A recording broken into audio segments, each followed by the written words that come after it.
shocked. In half a year, 12,000 Shanghai companies closed. Hangzhou and Guangdong economies are bad. Chinese billionaires' dream shattered at Bordeaux winery in France. Foreign investors have been withdrawing money from Chinese stocks at a rapid pace for the fifth consecutive week.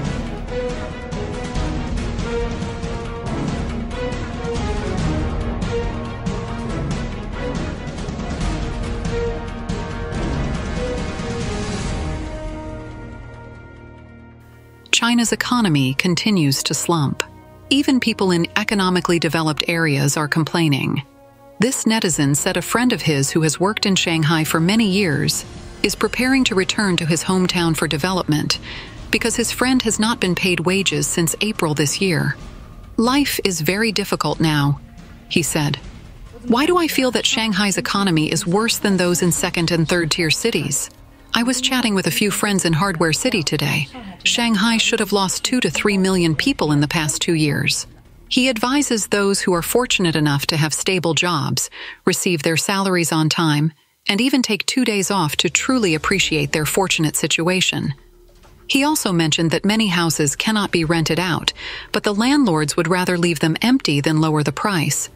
Some physical stores were transferred at a loss, yet no one came to take over. On the contrary, there are more and more roadside stalls being set up. There are also more and more houses being foreclosed on. Many people on social media say that ordinary people are refusing to spend, contributing to the economic stagnation. However, the reality is different. People are not deliberately avoiding consumption. It is simply that life has become too difficult. Incomes have disappeared, and they are forced to tighten their spending and save. More and more young people are choosing not to get married, not to mention buying a house. Even lying down without working. Many people who appear bright and beautiful, driving a $1 million luxury car, cannot afford to buy fuel. Houses worth tens of millions of dollars come with a high mortgage loan that worries them every day. Some are even reluctant to recharge their phone bills every month. I was shocked. Do you know what Hangzhou has become now? As a private capital with Alibaba, NetEase, e-commerce, and live streaming, its economy is now extremely bad. Guangdong has officially announced that the number of unemployed people in 2024 will reach hundreds of thousands. I don't know how good the employment environment was before, but I have a deep understanding of how bad the employment environment in Beijing is this year. It's already the second half of the year, and my cousin has graduated in computer science for 4 months, and she hasn't found a suitable job yet. She said that finding a job these days is harder than finding a partner. I'm 35 years old, not married, unemployed, and poor. I almost died of hunger recently. Now there are really many families who can't make ends meet, and some can't even afford the several hundred yuan kindergarten fee for their children. Former Dean of the School of Agriculture and Rural Development at Renmin University of China, Professor Wen Tianjin, an expert on agriculture, rural areas, and farmers, said, "The real economy has no benefits. Who will do it? Private entrepreneurs have withdrawn funds from the real economy. After taking it out, they entered real estate some time ago. Then the real estate bubble burst. Next, they entered the stock market. The stock market bubble also burst. So many investors had to jump off buildings or run away. The real economy has almost no benefits. The income from agriculture is now almost negative. In this case, how can the real economy develop? Which real economy can produce a rate of return of more than 10%? Those county-level development zones, more than 1/3 of companies have gone bankrupt. It's the dilemma of a total crisis," he said. How to maintain stability? This is the first important question. Chinese billionaire's dream shattered at Bordeaux winery in France. In the past decade or so, wealthy Chinese individuals have rushed to buy Bordeaux wineries in France. Now, these Chinese-funded wineries are in trouble, with most facing the crisis of bankruptcy. Bordeaux, a city located in southwestern France, has long been famous for its wine. More than 10 years ago, many wealthy Chinese, including some movie stars, went to France to acquire wineries, dreaming of realizing their investment aspirations with mellow, aging wine. Today, The dreams of these Chinese investors, mixed with Bordeaux wine, have been extinguished. Many of the once famous wineries have now become hot potatoes and are eagerly being auctioned off. American economist Davy J. Wong. The first issue is the huge change in the economic environment. Domestically, in addition to the slowdown in China's economic growth, there is also a malaise in the overall market, a deterioration in domestic demand, and a weak recovery in the Chinese domestic market after the pandemic.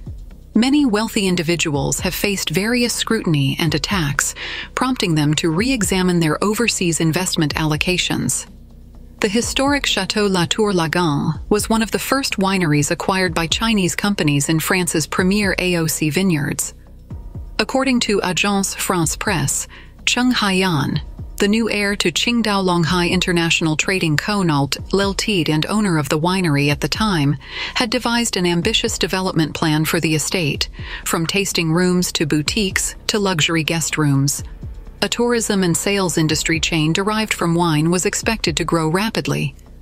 However, this winery has not become the popular tourist attraction anticipated.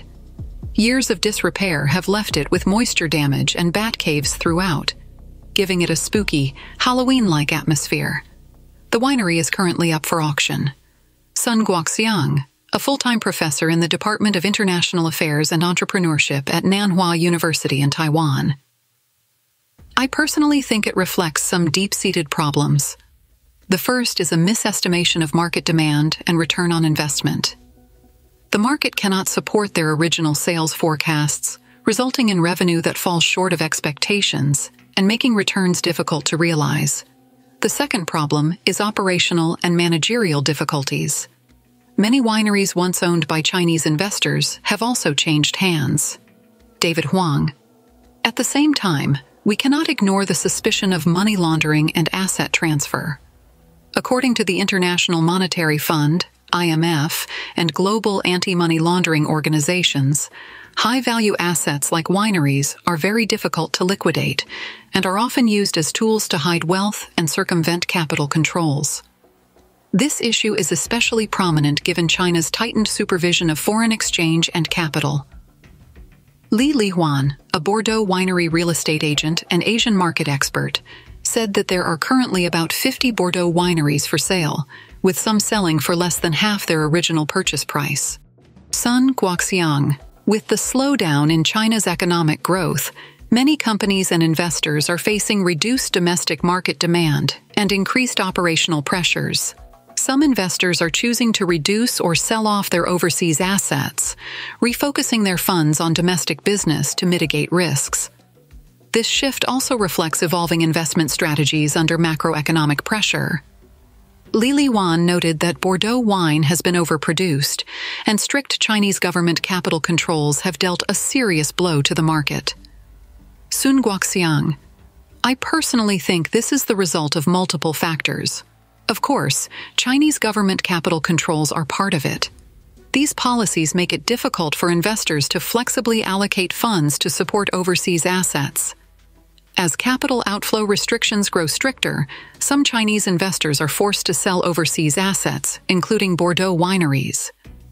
Li Lihuan said, "It is now difficult for Chinese people to invest overseas because their funds are trapped at home."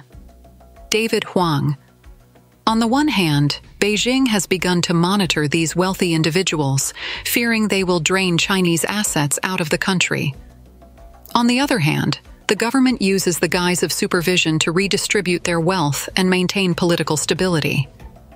It won't allow these wealthy individuals to form a new bourgeois class capable of influencing or intervening in Beijing's policies. Experts predict that as the CCP tightens its policies, more cases of Chinese wealthy individuals selling overseas investments may emerge. Foreign investors have been withdrawing money from Chinese stocks at a rapid pace for the fifth consecutive week.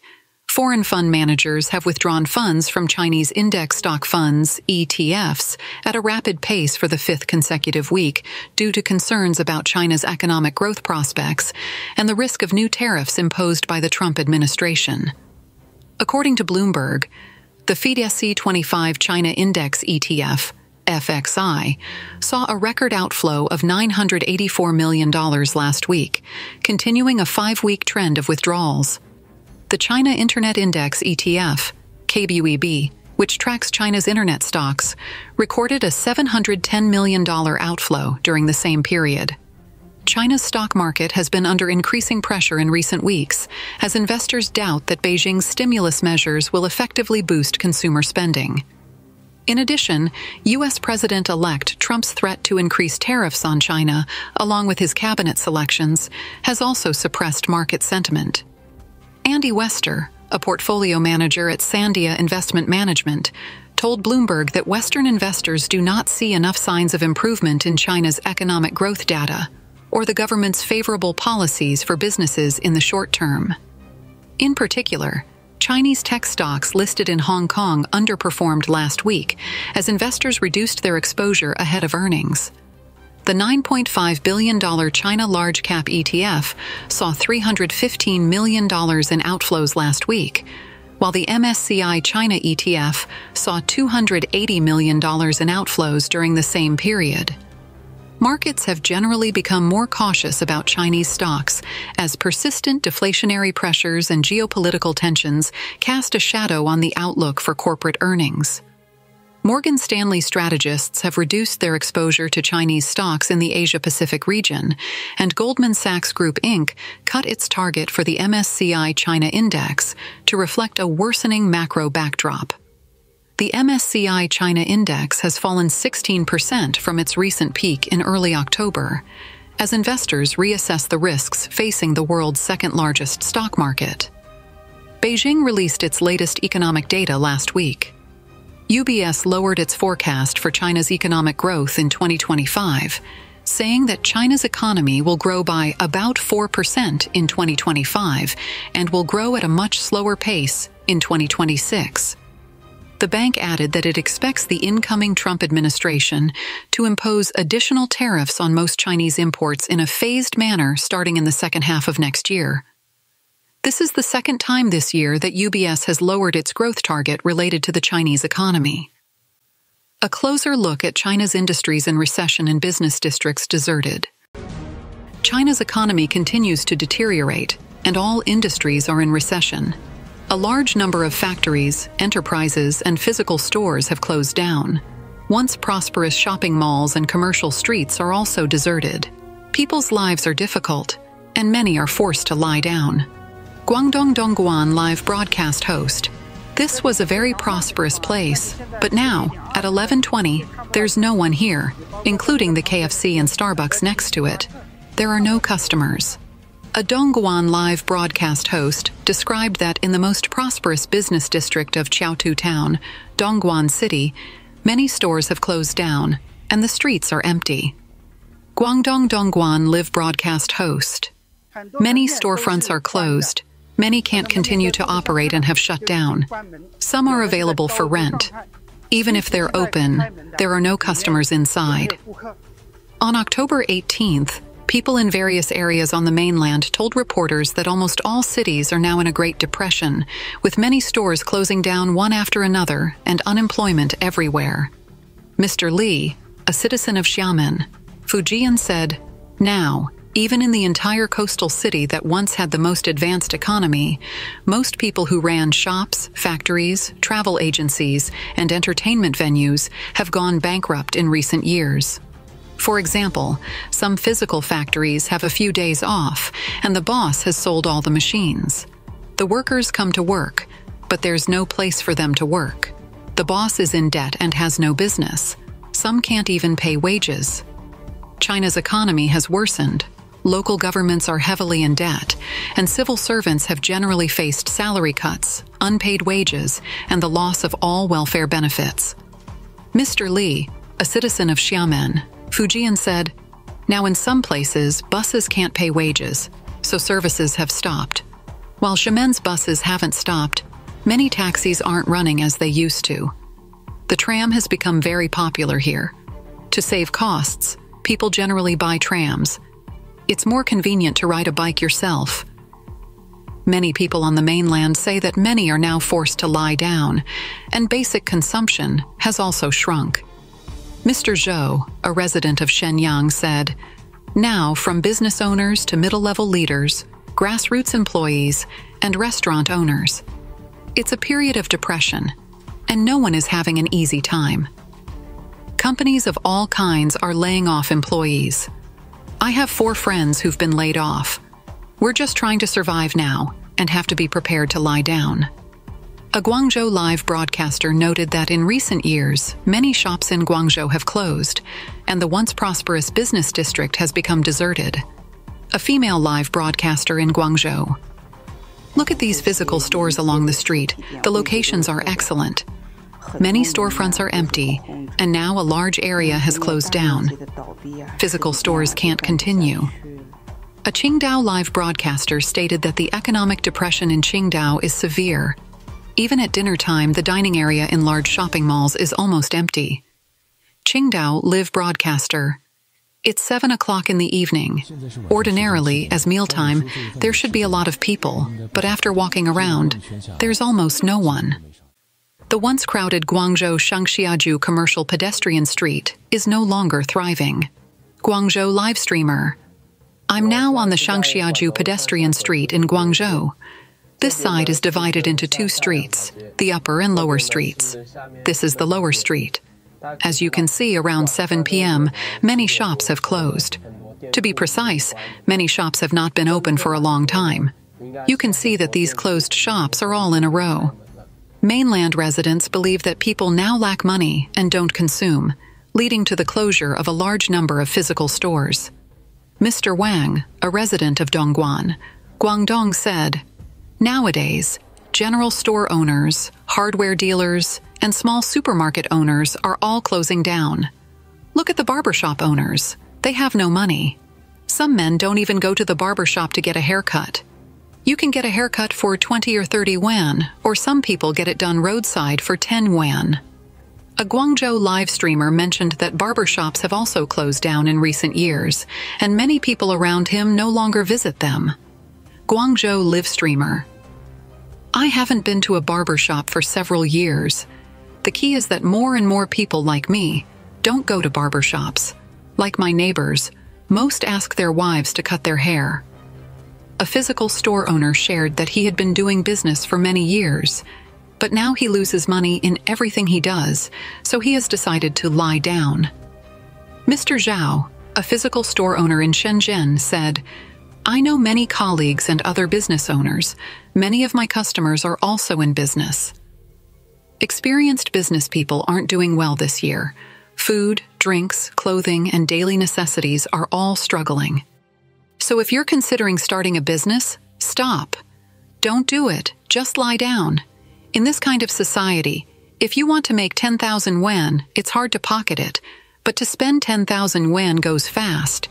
Don't start a business. It's truly blood and tears." Shenzhen, once a prosperous metropolis, is now in a depression, with a large number of physical stores closed. Shenzhen residents said, "This is the Happy Coast shopping center in Shenzhen. Look, all the shops are closed. This restaurant is closed. This amusement facility is closed.